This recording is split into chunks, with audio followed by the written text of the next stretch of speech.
Hello everyone, and welcome to this video, which is in our Great Engine Middlegame series. I'm Grandmaster Matthew Sadler, and we're taking a look at a quite stunning game between Leela-Dragon and Komodo-Dragon from the TCEC Cup 12 semi-final. The position is pretty exciting. White has castled Queenside, Black has castled Kingside, and well, if you ask me just to assess the position, I'd just say White is just winning, crashing through on the king side. But yeah, what I was simply amazed about were the counterplay that all the engines found for Black, and the fact that the position apparently really is 0.00. Quite incredible. Let's just enjoy the ride because it's quite amazing. So f5 was played from Leela, and what's the idea of that move? Well, I mean, the first main idea is that we can go g6 and break open the king side like this. f6 is definitely another idea. Another nice thing is that the queen is pinning the d pawn to the queen, so d5 breaks just to try and get a bit of counterplay aren't really there, and well, there's also the possibility of playing something like bishop f4 as well, so just looks like a very nice move. Concedes the e5 square, but yeah, I mean, who cares really. Now next move was very interesting, again quite shocking. c5. Hadn't really expected that somehow. Yeah, I just hadn't expected counterplay. I'd expected maybe some push of the A or a sacrifice of the B pawn, something like that, but c5 seemed a little bit strange. And then Leela played the move knight f3, which is quite sensible. After all, we're retreating the knight from d4, but we're bringing it closer to the king side. And after g6, well, we've got possibilities of going knight g5 after all. Interestingly enough, Stockfish was quite keen on knight b5. Dragon was more keen on knight f3 when in the engine games that I played. And after queen c6, the Gulpington move, knight f6. Wow, what a move! Yeah, I certainly hadn't seen that one coming, I can tell you.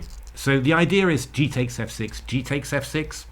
Yeah, we've got the g file open, so some threats there. But yeah, I mean, Black can play knight takes f6.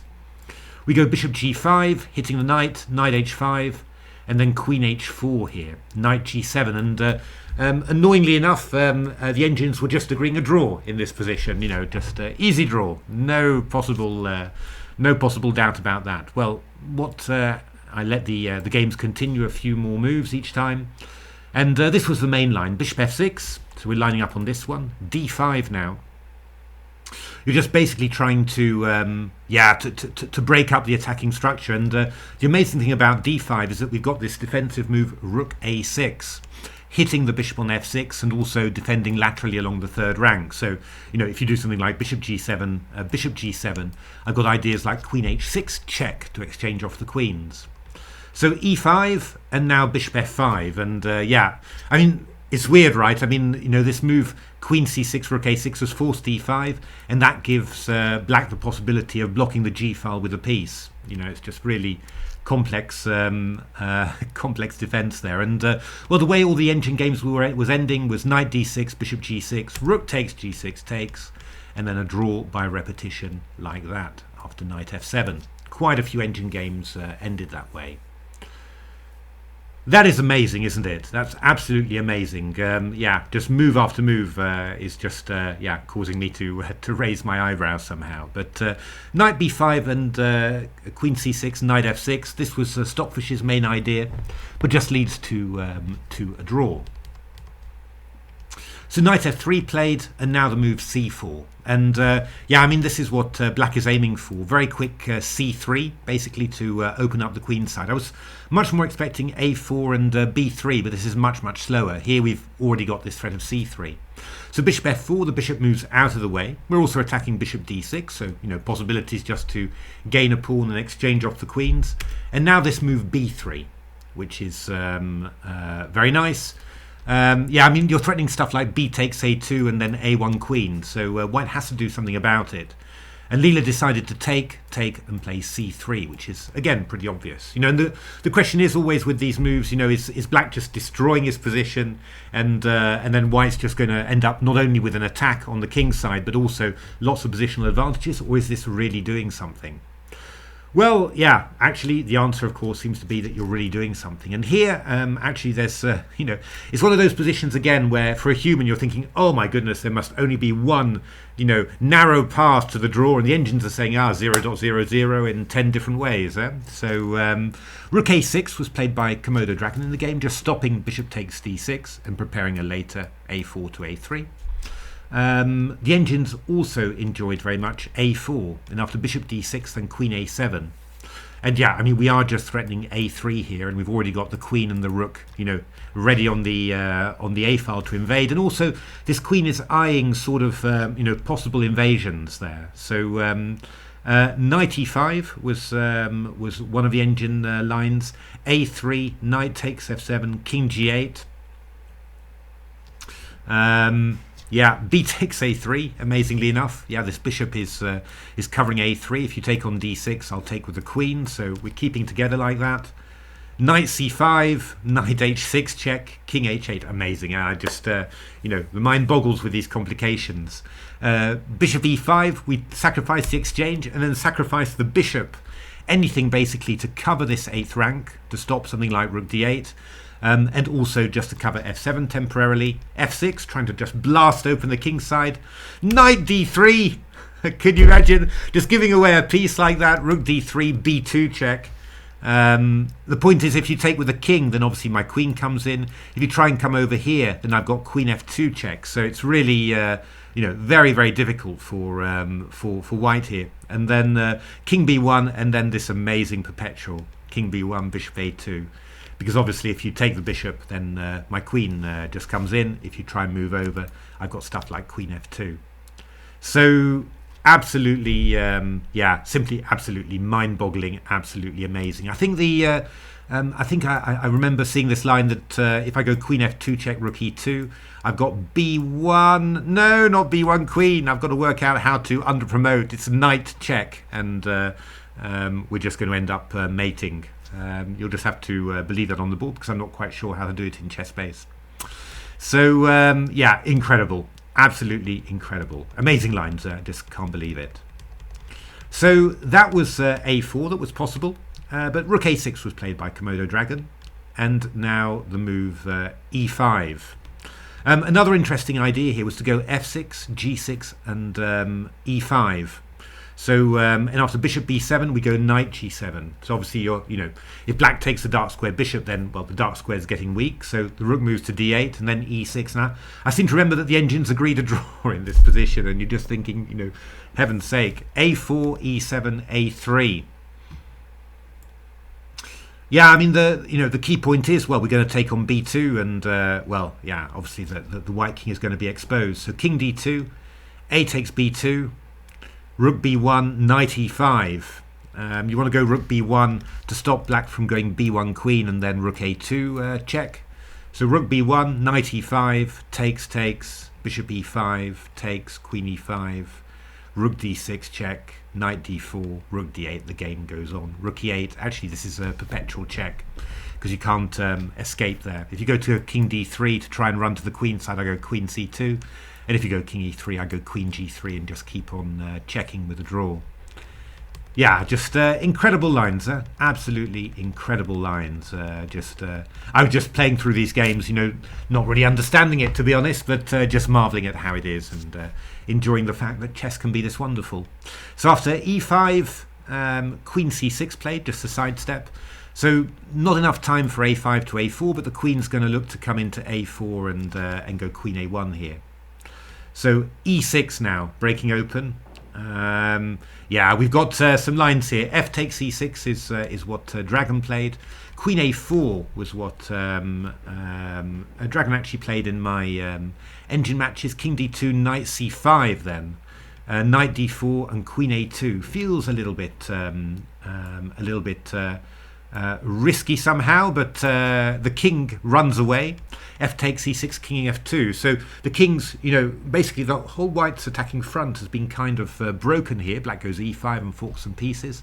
But on the other hand, the white king is safe. So queen h4, queen b2, king g1. And we're threatening stuff like g6, f6, everything really. So knight d7, f6, g6. bishop c1, queen a2, knight f4. We're threatening knight takes g6, of course, and if ef, then we've got rook takes c8. That's the basic idea. So b2, knight g6, king g8, knight f8. And now the amazing move b1 queen. And what's the point of this? The queen defends h7. So queen takes h7 is not a threat. We go g6 here, cutting off the threat. Again, threatening queen h7 check, followed by queen f7 mate. Knight f6, bishop h6, queen b7, g takes h7, knight h7. And you know, this is perpetual check. Queen g3 takes, check, check, with a draw. Two queens on the board. White's got, two knights for the queen, and a draw by perpetual. I mean, absolutely, totally 100% bananas. There's even more lines like this, but I guess you get the idea, yeah? So after f takes e6, white goes g6 here. And this is quite nice. I mean, we've got g takes h7, just opening up the g file. That's one idea. And then we've also got the idea of knight g5 to f7. So, yeah, a lot of threats. I mean, we've even got stuff like queen h4, for example. A little bit slower, but, again, h7 is a target. So queen a4, king d2, running and escaping, e5, and then knight g5. In we go. So, what can black do here? Well, d5 was the move, and this rook again, this rook on the third rank, really proving its worth. I mean, we're covering f6, we're attacking g6. We might even be able to bring a rook to h6 as well. I mean, this is really, really powerful. And we've got all sorts of ideas like ef. Actually, the bishop can even come out at times if the king tries to run. So all sorts of stuff happening here. Now, the engines were often playing this as a draw by repetition. Knight f7, and that happened a number of times in my engine games, but that wasn't the only thing they did. Rook a1 was what Leela played in the at the TCEC. Queen c4, and now rook takes e5. Of course you're not going to take with a bishop on e5. Of course you're going to take with the rook and sacrifice the exchange. What else would you do in this game? So knight takes e5, bishop takes e5, and I mean, obviously, we're really just zooming into the king, but it's not 100% clear. There's no immediate punch, win at the moment. So it's black has resource. Actually, black has got a number of resources. My engines were looking at rook e5, queen e5, and then queen h4 here, forking both knights. We play f6, which protects the knight on g5, which is the most important one. But then queen f2. And queen f1 is just a draw by repetition. So that was already possible to be a draw. But the TCEC, Komodo played bishop f5, and now Leela played knight g7. So again, we're just opening up. I mean, if you go bishop g7, I've got knight f7 check, and then I've got g takes h7. I think that's the one, followed by queen takes g7. Which is going to be rather severe, because I think this was just mate, wasn't it? If I remember correctly, not clear somehow. Maybe queen f5 check or something. We've got h8 queen coming in. Looks like could be dangerous somehow. So rook takes e5 was played. Queen e5, queen d3 check, king e1, and bishop g6. So just leaving this discovered attack open, because bishop g7 allows queen e8 check. So after bishop takes g6, there should be something decisive, but there isn't in actual fact. I mean, knight e8, king g8, knight f6 check. Black just plays rook f6. That's why you need the rook on the third rank, and then just gives checks, and it's going to be a draw by perpetual.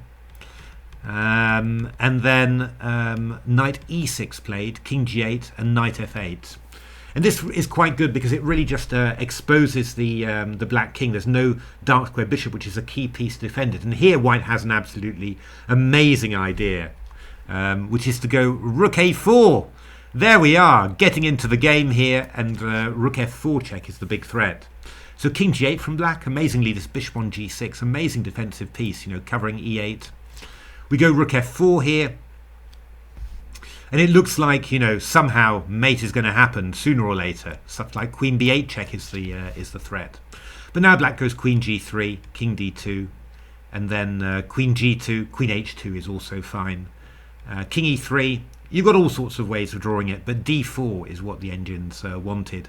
Just blocking up the d4 escape square, and then you just keep on giving checks. And there's just no way around it. This is just a draw by perpetual. absolutely astounding, amazing. As I said, I just assumed really that, you know, white's position was so good here. I mean, black's just from the opening, I mean, black's counterplay here seemed so far away really, and you know, white's got pieces in the area, you know, lots of stuff like that, whereas black doesn't seem to have anything at all. But the speed at which this attack arrives, c5 c4, very unexpected, takes, and then, you know, simply the absorption potential that black's position has, you know, that there are multiple ways of drawing. You could go a4 here, rook a6, and e5 happening, and you've just got time to, you know, to play your queen round to a4 here. Just looks so slow, but somehow black's position is just an amazing, you know, defensive unit. I mean, that normally, you know, normally I guess the reason for it normally is because when you haven't moved your kingside pawns, they're as far away as possible from the white position as possible, which means that white has to stretch very, very far in order to get at it. And well, you know, I imagine you're seeing the value of this here, but still amazing. But again, you know, the value also of this rook along the third rank as a defensive sweeper, you know, also very, very powerful. Just absolutely amazing. And those two queen positions, those perpetual checks, all of that, simply amazing. So there we are. Hope you enjoyed that. I'm looking at a lot of spectacular games at the moment. That's what I feel like looking at. Not so many positional ones. So I hope you enjoy that too. If you enjoyed it, why not give a like, subscribe to the channel, tell your friends about the channel. It would be lovely to get some more subscribers and get some more viewers as well. That always does you a bit of good when you're making all these videos. And maybe take a look at my new books, Silicon Road to Chess Improvement, and also Reengineering the Chess Classics, which are, well, full of wonderful stuff like this and much, much more. And otherwise, you know, thanks very much for watching, and hope to see you at the next videos. Thanks for watching.